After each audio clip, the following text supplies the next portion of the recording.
Hello guys, welcome back sa channel natin. Ngayong araw po update sa sitwasyon nila early dito sa ospital kasi itong mga nakaraan po ay nagka-problema sila dahil nagkasakit si early. At ngayon ay babalikan ko po siya kasi nitong nakaraan ay kulang pa pala yung pera na kailangan nila dun sa para makalabas kasi medyo nakatagal din sila dito sa ospital at private yung napasukan nila kaya medyo mahal po yung bills na hinihingi ng ospital. Kahit nakapagkuha na sila sa malasakit hindi pa rin yung sapat para makalabas. Ang binigay ko lang sa kanila halos 2,000 yata na nakaraan, kaso may binigay naman po ako sa kanila nakaraan, kaso akala ko sapat na yun para kasi simpleng sakit lang naman po lagnat lang naman po yung kanyang case, at ang sabi lang medyo nahirapan lang ng konti makahinga, which is siguro yung sinipon lang kaya medyo nahirapan, so hindi natin masasabi kung gaano kalala, no? At ayan, medyo tayo ngayon, nakapamahal. So ito ngayon, titingnan natin kung mailalabas natin siya ngayon. So ito ngayon po, nandito tayo sa hospital kasi buti na lang po ay may mga tulong para kala early na sponsors, kasi kung sa akin po mabigat din po, biglang sunod-sunod po ang problema natin sa channel, alam niyo po yan. At additional tong ganito kamahal na case, buti na lang po at may mga tumulong na sponsors para sa mga bayarin dito ngayon, ngayong araw, especially po sa kala Sir Leo, kala Kuya Lito, at kay Ma'am Maria Santiago. Salamat po sa inyo. At dahil po sa inyo siguro malaking hindi siguro sila makakano, kasi kung ako medyo magibat po rin sa akin kasi syempre po may budget lang tayo dito sa sa vlog kung gaano kalaking ilalabas natin, kasi hindi naman po pwedeng palagi tayong bigay ng bigay. Paano naman yung iba natin tinutulungan, syempre paano yung channel natin, paano natin ma-maintain yung ganitong pagtulong kung lahat ng sagot So tara po mga kalingap.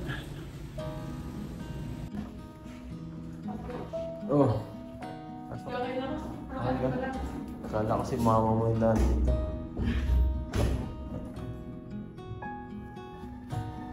Siya. Hindi. Kasi akala ko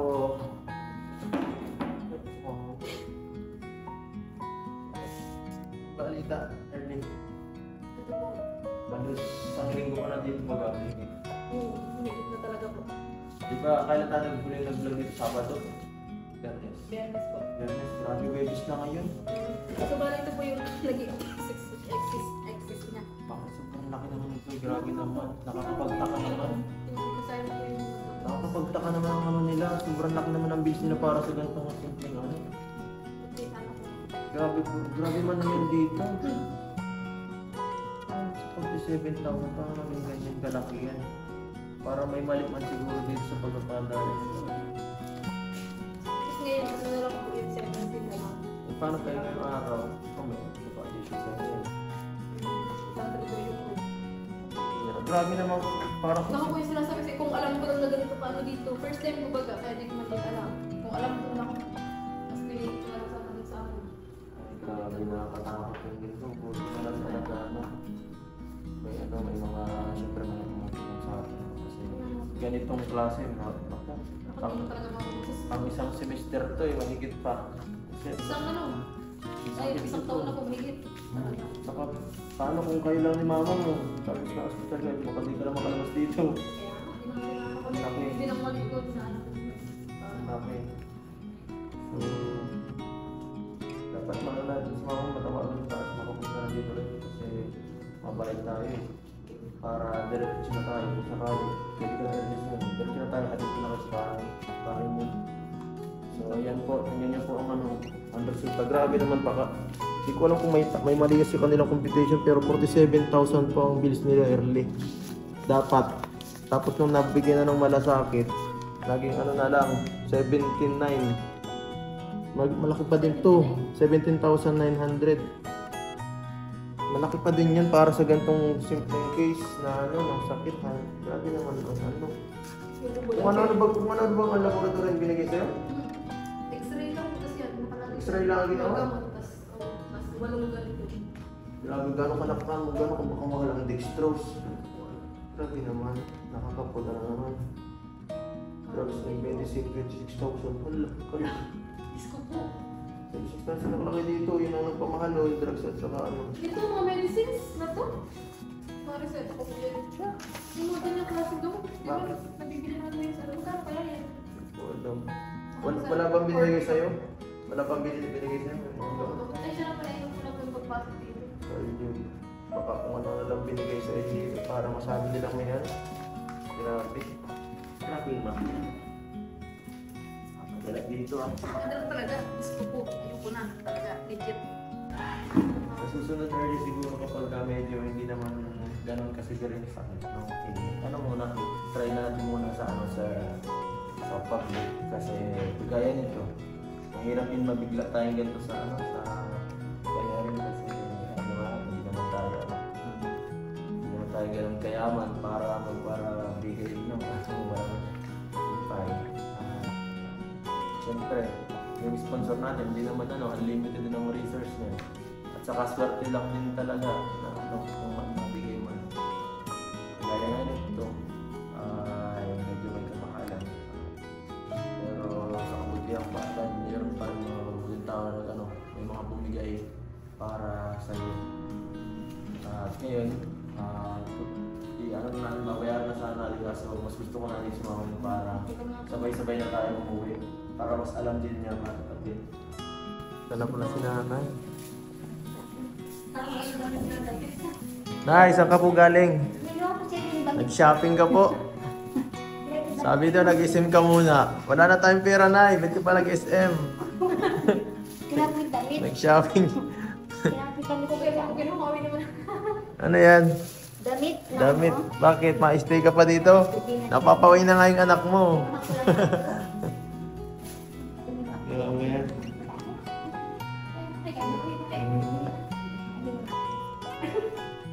Ay, makauwi na tayo.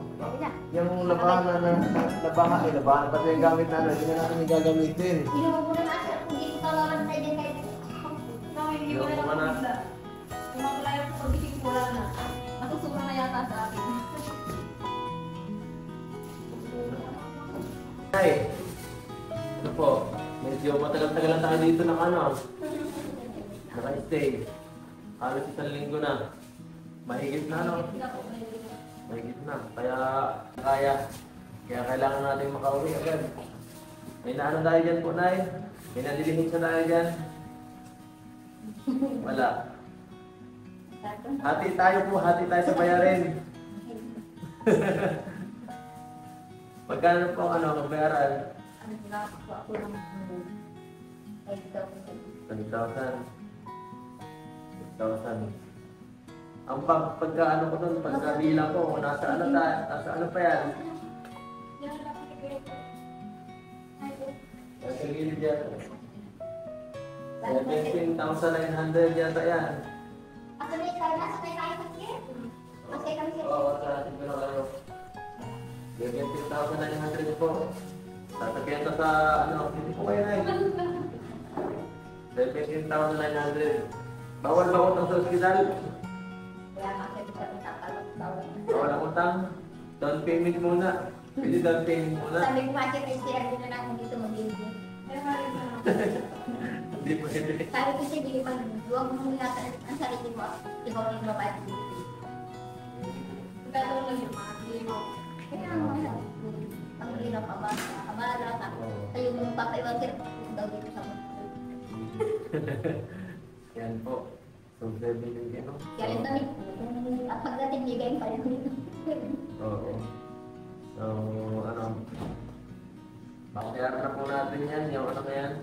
At syempre, salamat sa ating mga sponsor. Ito po, may mga nagpaabot po. Buti na lang talaga, may mga nagbigay kasi medyo malaki din yan. So, una po, si Sir Leo po, nagbigay siya ng 7,000. May travel siya rin yun ah.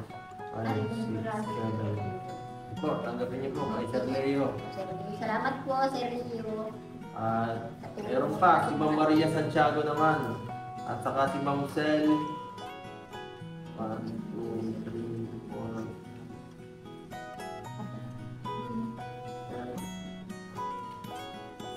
4. Oh, bigay ni Ma'am ni Ma'am Maria Santiago. 10,000 pesos. Salamat po, Ma'am Maria. Maria Santiago. Saka kay Ma'am Cel Hernandez is 1,000. Maraming salamat po. Grabe, sobrang laking tulong po Tulong na po yan. dito sa amin sa pagbayad sa ospital. Maraming salamat po. Oo, sana ay maging ano yan ha, Kaya nasabi ko Sir Jan mo kay Ernie ay mag-ingat ang mag-ingat po tayo at saka kung kaya po na huwag tayo basta-basta sa private magano kasi hindi po basang maghanap ng ng pera na pambayad dito kasi malaki. Pag malala po siguro, pwede siguro din pag sobra-sobra na, pag sobrang malala, kagaya ng anak mo talaga. Saka kasi talagang hindi tayo basta-basta makakapulot ng So, salamat nga ni Sir at yung malaki tulong ito sa inyo sa amin. Kung wala kayo ay hindi tayo nanapin ang ganito pa sa isang daan. Walang pakiram sa amin. Kung dating mo lang, na ikaw lang talaga, kawawa kayo dito.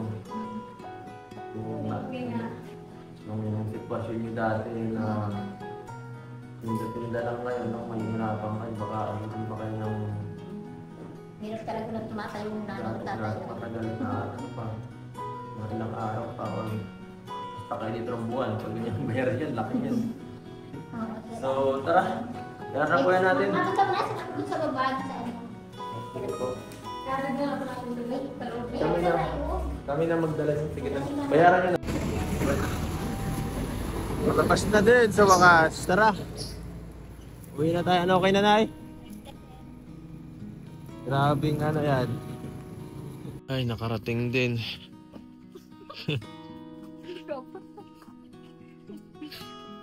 Nakarating din sa wakas. Nakauwi na rin sa wakas. Wait lang, patagin lang.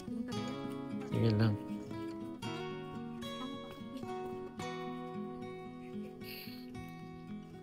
Ay, grabe. Grabe ang buhay. Electrical tayo ah. Sige, wag na muna maingin. Sige po. Ay, grabe. Salamat. Tapos din, nakauwi din kayo. Kalakot. Abutin pa tayo ng mas matagal.